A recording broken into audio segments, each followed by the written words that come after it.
ওপৰত যে ভিডিঅ'টো দেখি আছে মই আৰু মোৰ ৱাইফে হয় আচলতে আমাৰ লগত হৈছিলে কি সেইখিনি কথা জনাবৰ কাৰণে মই এই ভিডিঅ'টো বনালো। প্ৰথমতে আপোনালোকে ভিডিঅ'টো ভালদৰে চাই লওক আচলতে আমাৰ লগত ঘটিছিলে কি। এতিয়া আচল কথালৈ আহো আমাৰ লগত হৈছিলে কি। যোৱাকালি মানে 24 তাৰিখ বুধবাৰ আমি 2টামান বজাত প্ৰায় দুপৰীয়া 2টামান বজাত কামাখ্যা মেইন গেটৰ পৰা মানে খোজকাঢ়িব আৰম্ভ কৰিছো। প্ৰায় 3 ঘণ্টামান খোজ কঢ়াৰ পিছত মানে ওপৰত ইমান ভিৰ অলপো মানে মানুহ আগবাঢ়িব জাগাই নাই ঠাইয়ে নাই। তাৰপিছত ওপৰৰ পৰা দেখিছো বেডত মানুহ লৈ আহি আছে মানে চেঞ্চলেছ হৈছে তাত পৰিছে বহুত মানুহ মানে মূৰ ঘূৰাই। তাৰপিছত তেনেকৈ তাত ওপৰত ৰখি আছো। অলপ দূৰ আগবাঢ়ি যোৱাৰ পিছত মানে ৱাইফৰো মাথাটো ঘূৰালে তেওঁ পৰি গ'ল মানে বেহুচ হৈ। তাৰপিছত মই মূৰত অলপমান পানী ঢালি দিলো। তাৰপিছত আৰু মানে ৱাইফক ওপৰত লৈ যোৱাৰ মানে মই সাহস কৰা নাই যে আৰু হ'ব পাৰে বুলি তেনেকুৱা। তাৰপিছত তাত তেনেকৈ ৰখি প্ৰায় 11টামান বাজিলে।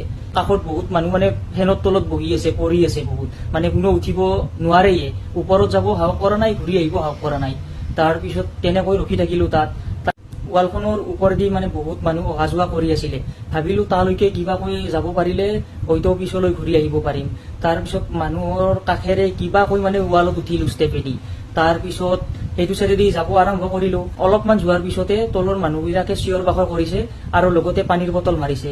আপোনালোকে ভিডিঅ'ত দেখিছে মাত্ৰ এটা পানীৰ বটল মানে মাথাত পৰিছে। এটা মানুহে মাৰা নাই বহুত মানুহে পানীৰ বটল মাৰিছে যিটো ভিডিঅ'ত মানে উঠা নাই। বহুত মানুহে এনেকুৱা এটা মানুহ নাই যোন মানুহে মানে চিঞৰ বাখৰ কৰা নাই। লগতে পানীৰ বটল দলিয়াইছে। কি কম আৰু ইয়াতে ক'ব লগা একো ভাষা নাই। তাৰপিছত তেনেকৈ ওপৰে দিয়ে মানে ৱাইফেটো কান্দিলে আহিব পৰাই নাই। এনে অলৰেডি তেওঁ মানে চেঞ্চলেছ হৈ আছিলে আৰু যদি পানীৰ বটল তাতে মাথাত পৰাৰ পিছত তেওঁ যদি আৰু তলত পৰিলে হয় তেতিয়াহ'লে ৰিস্ক কোনে ল'লে হয়। আৰু লগতে এটা কথা আপোনালোকক জনাও যে মোৰ বা ৱাইফৰ তাতে দোষ কি। যদিহে মানে আমি তলৰ পৰা ওপৰলৈকে মানুহক ঠেলা হেঁচা কৰি যদি ওপৰলৈ দৰ্শন কৰিবলৈ চেষ্টা কৰিলো হয় মাক দৰ্শন কৰিবলৈ যদি গলো হয় তেতিয়াহ'লে আমাৰ ভুল হলে হয়। কিন্তুতো আমি কাকো একো ডিষ্টাৰ্ব নকৰাকৈ আমিতো তল পিনেহে নামি আহিছো। ইয়াত আমাৰ ভুল কি আপোনালোকে জনাবচোন। নাৰী এটাক অপমান কৰি মা কামাখ্যাক দৰ্শন কৰিব গৈছে তাতে পুণ্য কৰিব গৈছে কি আশ্চৰ্যজনক কথা নহয়নে। আৰু এটা কথা যে অসমখনৰ পৰিচয় কেনেকৈ দাঙি ধৰিব এইবিলাক মানুহে।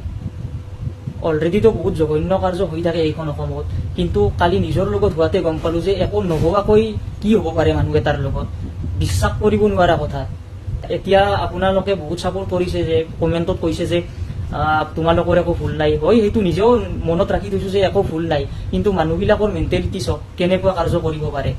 কিন্তু এতিয়া ইয়াৰে ওপৰত কিবা জাষ্টিচ পামনে আমি এইটোৱে আপোনালোকলৈ প্ৰশ্ন আছিলে। বেলেগ একো ক'ব লগা নাই। ধন্যবাদ।